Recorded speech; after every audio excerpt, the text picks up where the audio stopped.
you might think, well, why bother with this strange old book at all?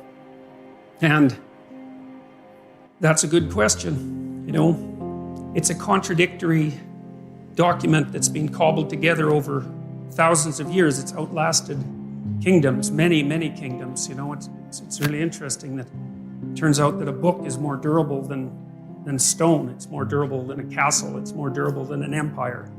And that's really interesting, you know, that something in some sense so evanescent can be so long-living. So there's that's kind of a mystery. I'm approaching this whole scenario, the biblical stories, as if they're a mystery, fundamentally, because they are. There's a lot we don't understand about them. We don't understand how they came about. We don't really understand how they were put together. We don't understand why they had such an unbelievable impact on civilization. We don't understand how people could have believed them. We don't understand what it means that we don't believe them now, or even what it would mean if we did believe them. And then, on top of all that, there's the additional problem, which isn't specific to me, but is certainly relevant to me, that no matter how educated you are, you're not educated enough to discuss the psychological significance of the biblical stories. We act, that acting is shaped by the world, that acting is shaped by society into something that we don't understand, but that we can model. We model it in our stories, we model it with our bodies. And that's where the dream gets its information. The dream is part of the process that's watching everything and then trying to formulate it and trying to say, well, trying to get the signal out from the noise and to portray it in dramatic form, because a dream is a little drama. And then you get the chance to talk about what that dream is. And then you have something like articulated knowledge at that point. And so the Bible, I would say, it exists in that space that's half into the dream and half into articulated knowledge. It's something like that. And going into it to find out what the stories are about can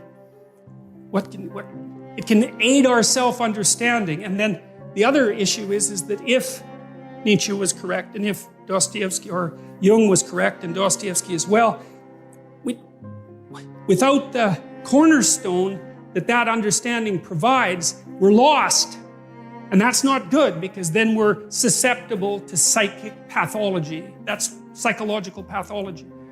You know, the people who are adamant anti-religious thinkers seem to believe that if we abandoned our immersement in the underlying dream, that we'd all instantly become rationalists like Descartes or Bacon, or, you know, intelligent, clear-thinking, rational, scientific people. And I don't believe that for a moment, because I don't think there's any evidence for it. I think we would become so irrational so rapidly that the weirdest mysteries of Catholicism would seem positively rational by contrast. And I think that's already happening. So, and however the people who wrote these stories thought was more like dramatists think, more like Shakespeare thought. But that doesn't mean that there isn't truth in it. It just means that you have to be a little bit more sophisticated about your ideas of truth. And that's okay, you know. There are truths to live by.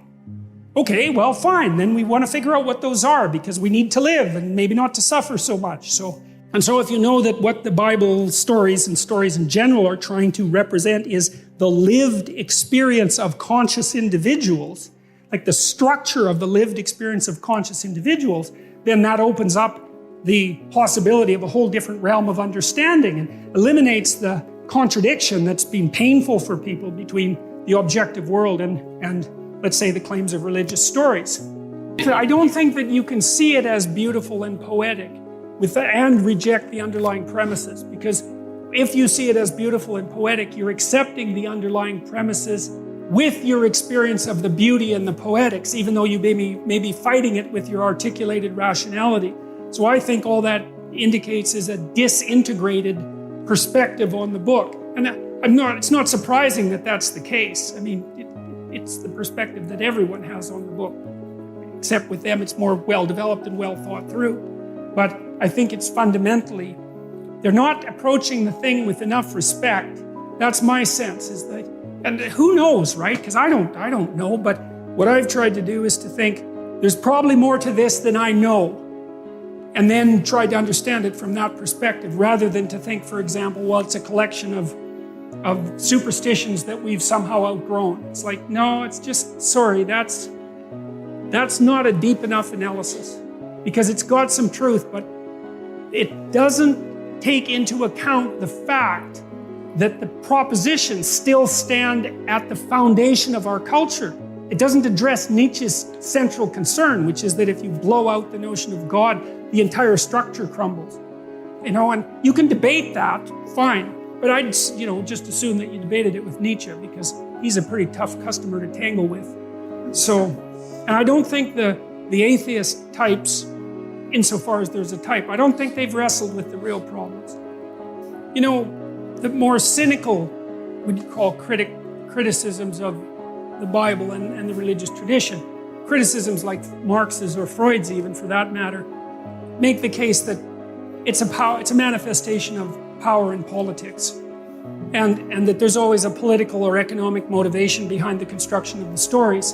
And I think that that's true to some degree, but I don't think that it's true enough so that you can take that particular interpretive tack and be done with it. And I would say that to the degree that there are political and economic motivations that have shaped the stories, the fact that multiple stories have come together, they're sort of corrective in some sense. And so even if at the level of detail, there's political intrigue and politics, say with regards to the ascendancy of Israel, when you step away from it, it becomes something that's more universal and escapes from that. And how that happened, I don't know. I think it's safe to say, it's reasonably safe to say that the people who put this document together, they did two things. I think they were guided by their aesthetic taste and their conscience. I truly believe that. And the reason I believe that is because I think anything that was propagandistic would have been forgotten. Because you can't remember propaganda. No one likes it. It's like it's dead 10 years after you write it, or 20 years. And it isn't only that these books were assembled and written, it was that they were preserved and remembered. And to me, that means they have an affinity with the structure of memory. You think about it. How does a story last 10,000 years unless it's the kind of story you can remember? It doesn't, because you forget all the forgettable stuff, and all you remember is the memorable stuff. And so there's this interplay between the document itself and its audience that shapes the document. It isn't easy to read a book like the Bible literally, because it's full of literal contradictions. And whatever it is, especially the really archaic stories in Genesis, whatever it is, it's not history the way we think of history. And so that's hard for people. It's hard for people to see how that might still be true. If it's not literal, how can it be true? And this is a discussion that I tried to have with Sam Harris a lot, because the atheist types, the rationalist types, there's something they miss. And what they miss is that fiction isn't false. It's not a lie, right? It's not literal, but it's not a lie. And great fiction is true, but it never happened. So how can it be true? And the answer to that is something like, well, there are patterns in things, deep recurring patterns. Human nature, the fact that we're human, that the humanity itself is a recurring pattern. It has characteristic shape, and great fiction describes the shape of that pattern. And the greatest of fiction, the greater fiction becomes, the more it is religious in nature. And that's not even a claim about the nature of truth. It's more a claim about the nature of experience. When we say something is profound, what we mean is that it's moving and that it has a broad influence. It's capable of having a broad influence on the way we think and see and act. So if you read a profound book, like one of Dostoevsky's books, you could say of that book, and people often do, that it changed my life when I read that book. And a story that can change your life has a power that is best described as religious. And so religious is a kind of experience in some sense, rather, in addition to a claim about what constitutes truth. And then those stories in Genesis, Cain and Abel, I think, and the story of Adam and Eve, because those stories are so deep that it's almost unfathomable. They get at the most profound of patterns. And so to say that they're literally true is actually to massively underestimate how true they are. Because you could tell me what you did this morning, and that would be literally true, but like, who cares? Whereas if you read the story of Adam and Eve, it's so true that it applies to everyone always. And mere literal truth can't do that. And we don't have a good language as scientists, let's say, as psychologists, or even as citizens. We don't have a good language for that kind of truth. So I want to walk you through those foundational stories. And I would say, one of the things to know about the way the Bible is structured, there's a couple of things you want to know about it, is that it was authored by multiple people across extraordinarily vast spans of time, and then aggregated by other people and sorted into something that seemed to make sense. And so you can really think about it as because Bible is a library. It's a library of books. It's not a book. The library is organized a certain way that makes a kind of sense, but it's not exactly as if anyone decided what that sense would be. It's the collaborative work of hundreds and thousands of people across thousands of years attempting to organize a collective story into something out of which the sense emerges. It's like human beings acted, and then they dreamed about how they acted, and then they wrote down what they dreamed about how they acted, and then they organized what they wrote about how they dreamed they acted.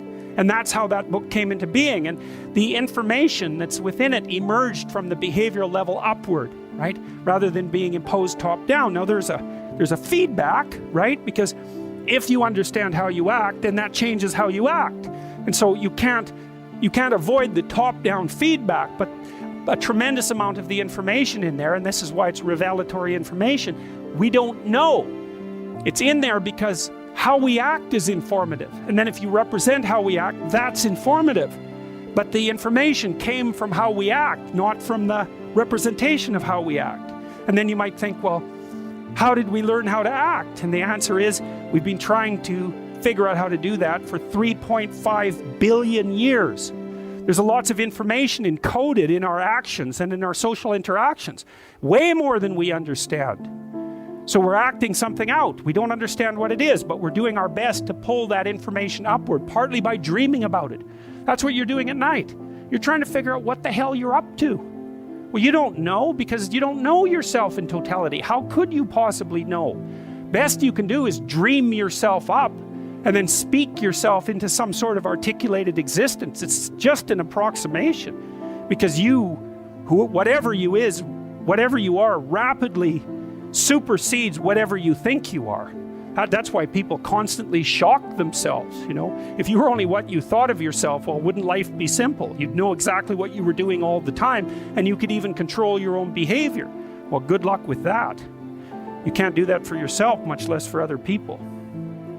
People are trying to make sense out of them. They're aggregating these stories from all sorts of different places, all sorts of different tribes, all sorts of different times, and then trying to make them coherent without losing the content and without doing arbitrary editing. And so part of the reason that the Bible is full of internal contradictions is for the same reason that a dream is full of internal contradictions. Is if you impose too much coherence on it, you start losing the... Look, imagine that you have a impressionist painting. Well, it's messy and the image emerges, and you might say, well, we could replace that with a nice clean line drawing, or even a sequence of stick figures, and get the basic point across. It's like, well, you would, but you'd lose the richness. The unarticulable richness would be lost in the premature attempt to bring logical closure to the phenomena. And so, in fact, we know already that that's maybe the difference between dreams and waking thought. So, waking thought sacrifices completeness for coherence, right? So, whereas dream thought sacrifices coherence for completeness. And that's not something I'm saying arbitrarily. This is something that has been thought through by people who've been thinking this sort of thing through for a long time. Precise thought excludes too much. An imprecise thought is not sufficiently coherent. So we do both. Precise thought, left hemisphere, linguistically mediated, sequential, logical. Incoherent but complete thought, imagistic, emotion-based, right hemisphere. The right hemisphere even has a more diffuse structure. It's like the right hemisphere is trying to get a picture of everything. Now, it's not going to be a very detailed picture because it's a picture of everything, full of contradictions. But at least it's a picture of everything. And the left says that's not good enough for precise action. And it's not. So we'll narrow that to precision, but we lose the richness. But you need both. So there's an interplay. Well, the documents that the Bible is composed of are half dream and half articulated thought. And they have the advantages of articulated thought and the advantages of the dream, but also the disadvantages of both. So it's to the degree that it's articulated, it's in a dogmatic box. To the degree that it's a dream, it's still incoherent. But the problem is you have to move through the entire world even though you don't know it in detail. So you need detailed knowledge where detailed knowledge is necessary, and you need vague but complete knowledge where that's necessary. It's a very uncomfortable balance, but we have to face everything even though we don't understand anything completely. So the first thing about the Bible is that it's a comedy, and a comedy has a happy ending, right? So that's a strange thing because the Greek God stories were almost always tragic. Now, the Bible is a comedy.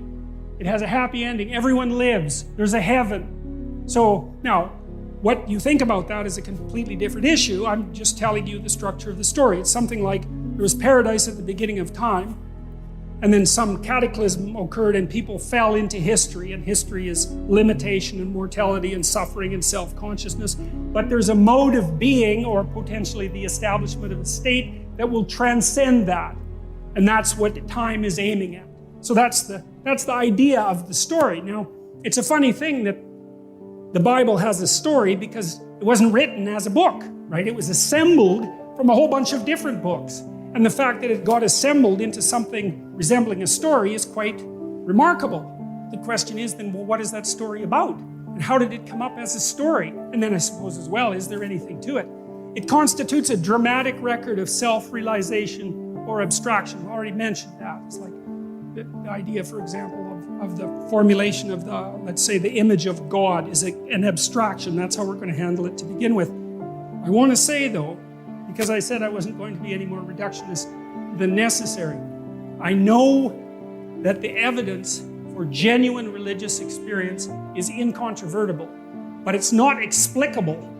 And so I don't want to explain it away. I want to just leave it as a fact. And then I want to pull back from that and say, okay, well, we'll leave that as a fact and the mystery, but we'll look at this, we're going to look at this from a rational perspective and say that the initial formulation of the idea of God was an attempt to abstract out the ideal and to consider it as an abstraction outside its instantiation. So, and that's good enough. That's an amazing thing if it's true. But I don't want to throw out the baby with the bathwater, let's say. It's a collection of books with multiple redactors and editors. So what does that mean? Many people wrote it. There's many different books, and they're interwoven together, especially in the first 5 books, by people who, I suspect, took the traditions of tribes that had been brought together under a single political organization and tried to make their accounts coherent. And so they took a little of this, and they took a little of that, and they took a little of this, and they tried not to lose anything because it seemed valuable, or it was certainly valuable to the people who had collected the stories. They weren't going to, tolerate too much editing, but they also wanted it to make sense to some degree, so it wasn't completely logically contradictory and completely absurd. And so many people wrote it, and many people edited it, and many people assembled it over a vast stretch of time.